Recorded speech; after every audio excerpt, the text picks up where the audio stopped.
Friends, brothers, sisters, fellow travelers, have you ever felt yourself getting angry at a microwave?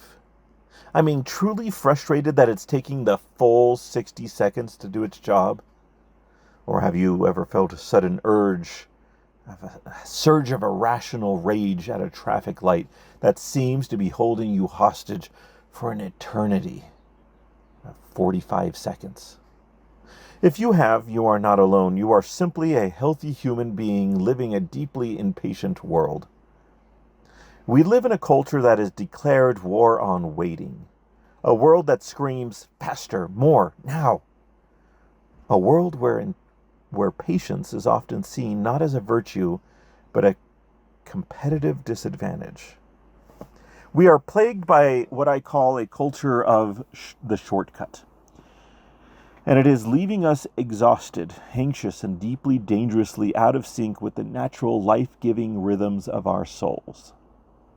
Today, I want to talk about rediscovering a different way. I want to also offer you a language, a map, to help you understand this powerful stabilizing force that lives within you. That language is called human design. Now, let's be clear, human design is not a dogma or a new religion. Think of it as a sophisticated framework, a descriptive language that can help us understand the intricate energies we were born with. It's like a personalized owner manual for your energetic wiring. Like any map, it's not a territory itself. Your choices, your experiences, your spirit are the territory. But it can be incredibly useful for navigating the journey. And within this vast map of human potential and the themes of human experience, there are 64 primary themes, energies, or what we call gates. Today we are going to dive deep into just one, but it is a foundational one. It is an energy that governs the very tempo of life itself. It's called simply Gate 5. Some call it the gate of fixed rhythms, or the gate of waiting, or maybe even the gate of patience. If you are a person that has always felt a little out of step with the world's frantic pace, if you've been called too slow or too methodical, too rigid, I want you to listen closely. You are not broken. You are a timekeeper. You hold an energy our world desperately needs. This is the energy of a healthy heartbeat. It's the reliable turning of the season. It is a part of our design that understands a fundamental truth. Life unfolds in patterns. And our greatest power comes not from forcing life's hands, but from aligning with its divine timing. The unhealthy expression of this energy, in its shadow, is impatience. And this isn't just about tapping your foot in line. It's a deep, corrosive state of being. It's the internal voice that whispers, "You're wasting your life. You should be further along by now." It's the anxiety that gnaws at you when a prayer isn't answered on your schedule, leading you to wonder if you've been forgotten. Physically, this shadow lives in the clenched jaw, in shallow breathing, in a tense knot in your stomach. It's the energy of the serial entrepreneur who starts and abandons a new business every year, never giving one the time to take root. It's the energy of the yo-yo dieter who quits a new health plan every week because the scale hasn't magically transformed. It is the spiritual seeker who jumps from guru to guru, from retreat to retreat, never staying with one practice long enough to find the stillness they claim to be seeking. The shadow of Gate 5 can manifest as the opposite, a rigid, fearful control. This is the person who clings to routine not for peace, but as a defense against chaos. Their schedule becomes a fortress. Any disruption, a spontaneous visitor, a change in plans feels like a threat. This is the parent who schedules every minute of a family vacation, sucking the joy and discovery out of it. It's the manager who trusts no one, micromanaging every task because they don't trust the process. In both cases, the root is the same: a deep distrust of the flow of life. How many of us have pulled up our own seedlings, quitting a new habit because we didn't see instant results, giving up on a relationship because it wasn't progressing on our imagined timeline, feeling that flicker of despair because our prayers for a certain outcome haven't been answered yet? To move from this shadow is to cultivate the gift: patience. And I must say this again, this is not a passive, gritting your teeth kind of waiting. It is an active, trusting presence. It is, as the founder of human design described it, quote, waiting as an active state of awareness. It is the patience of a master craftsman, a potter at her wheel. She doesn't force the clay. She centers it, guides it, and with a steady, practiced rhythm, allows the vessel to emerge. Her hands are active. Her focus is absolute, but her spirit is patient. She trusts the process she has honed over thousands of hours. This gift looks like the long-term investor who buys good stock and holds it through market fluctuations, trusting the upward trend of time. It looks like the wise grandparent whose calm presence can soothe a family crisis, simply by being a non-anxious presence, who has seen it all before. It looks like Mahatma Gandhi, whose patient, non-violent resistance, a steady, daily rhythm of spinning cloth and peaceful protest, outlasted the impatience of an empire.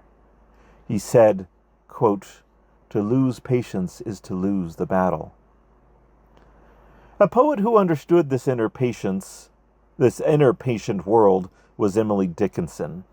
She might have described this journey with a quiet reverence, with a poem that we have created but is a little bit similar: The Waiting Seed. A quiet trust I held below the hurried world above. It did not know the roots that grow on promises of love. The winter's breath a whispered dare, the sun a distant friend. I did not break from sheer despair to rush from my fated end.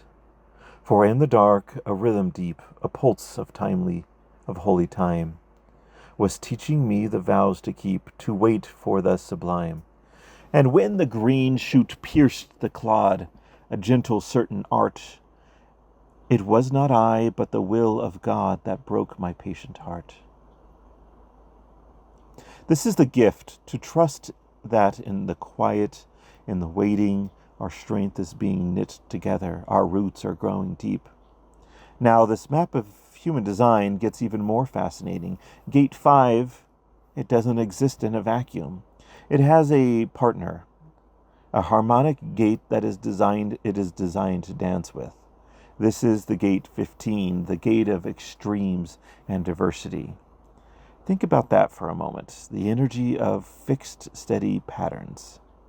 Gate 5 is intrinsically linked to the energy of variable, extreme experiences in Gate 15. How can this be? It's a beautiful paradox. Together, they create what is known as the channel of rhythm, the design of being in the flow. This tells us something profound. A healthy rhythm is not too rigid, monotonous. It's not a monotonous prison. A healthy rhythm has room for life's beautiful and wild diversity. It's like a skilled jazz drummer. The drummer, Gate 5, lays down a steady, reliable beat, the foundation that holds the whole song together. But over the beat, the saxophonist, perhaps Gate 15, can soar into wild, unpredictable, brilliant solos. Without the steady beat, the solo is just noise. Without the solo, the beat is just monotony. Together, they create music. In a relationship, this is magic. Imagine a couple on vacation. The one with Gate 5 strongly has booked the flights and hotel.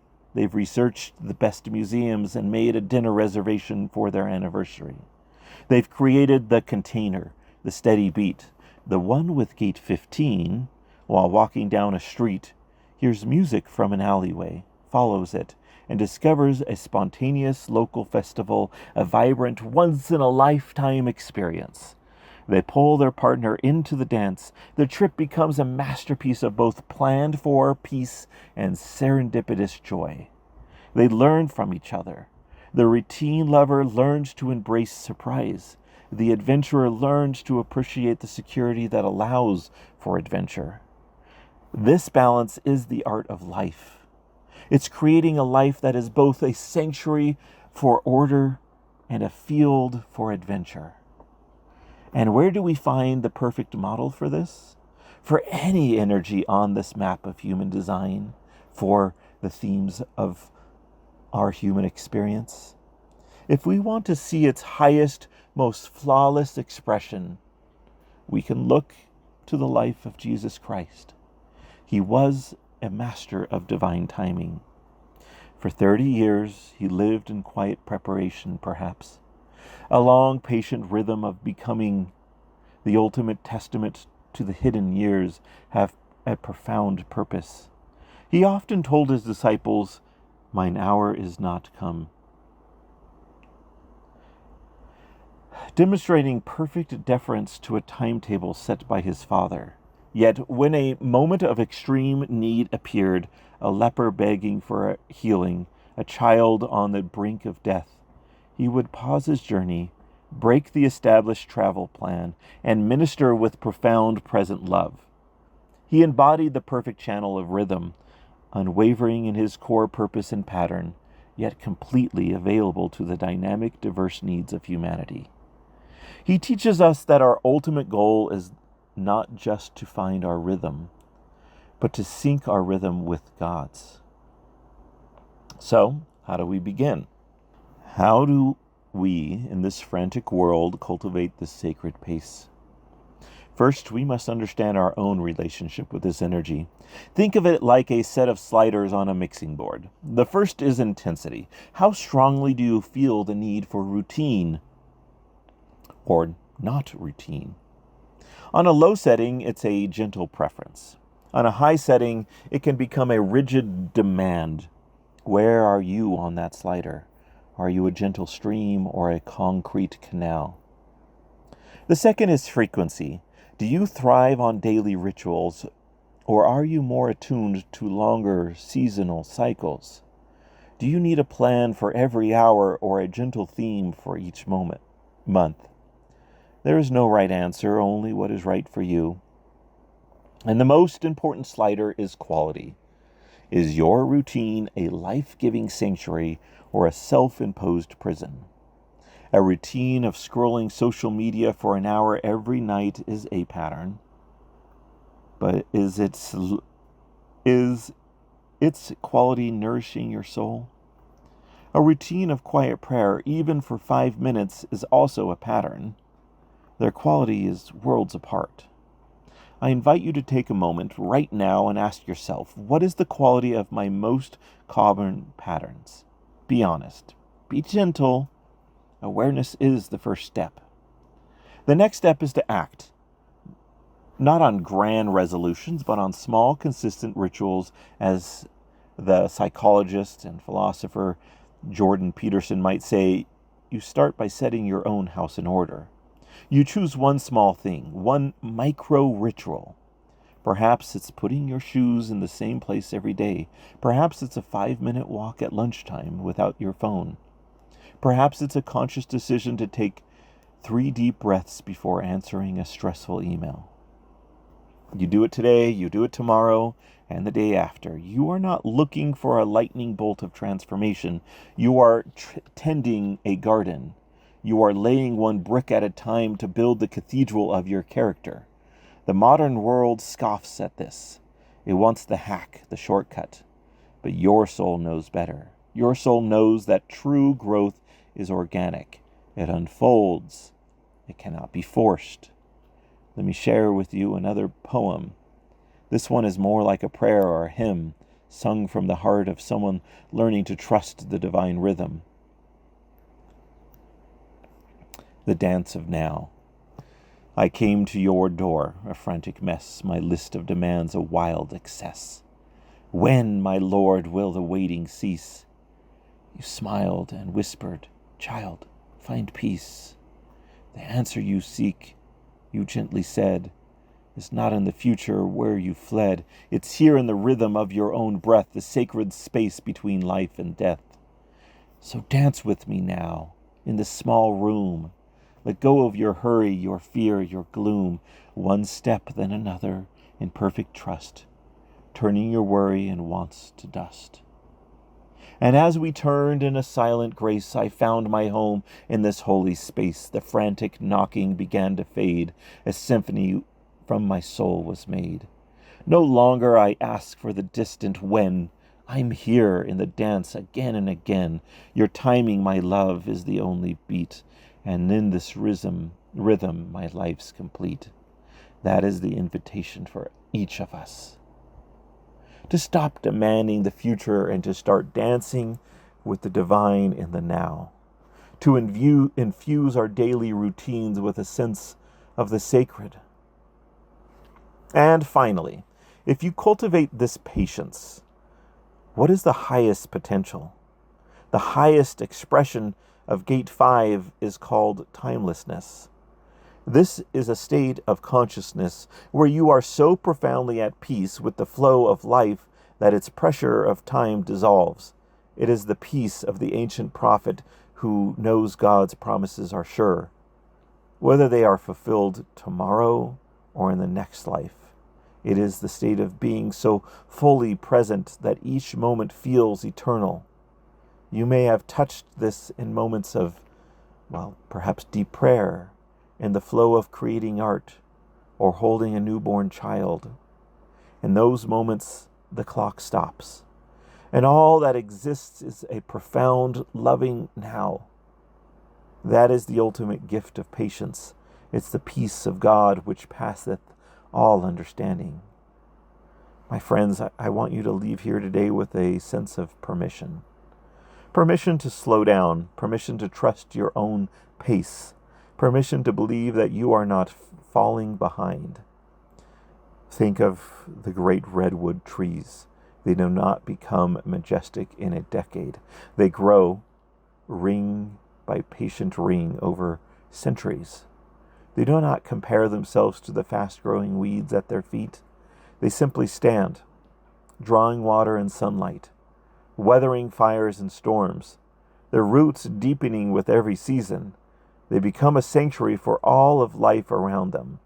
Your life, lived with patient consistency and faith, can become like that, a source of strength and shelter for everyone you love. So I ask you to choose your one small ritual, your one act of faithful consistency, and start today. Lay that one brick, water that one seed, and then, as the scriptures counsel, after you have done all that you can do, you stand still with the utmost assurance to see the salvation of God.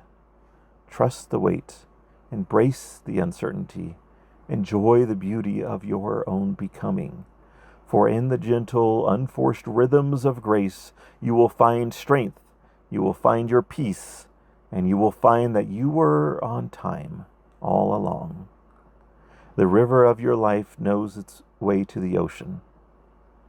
Trust its flow. And with that, thank you and good night.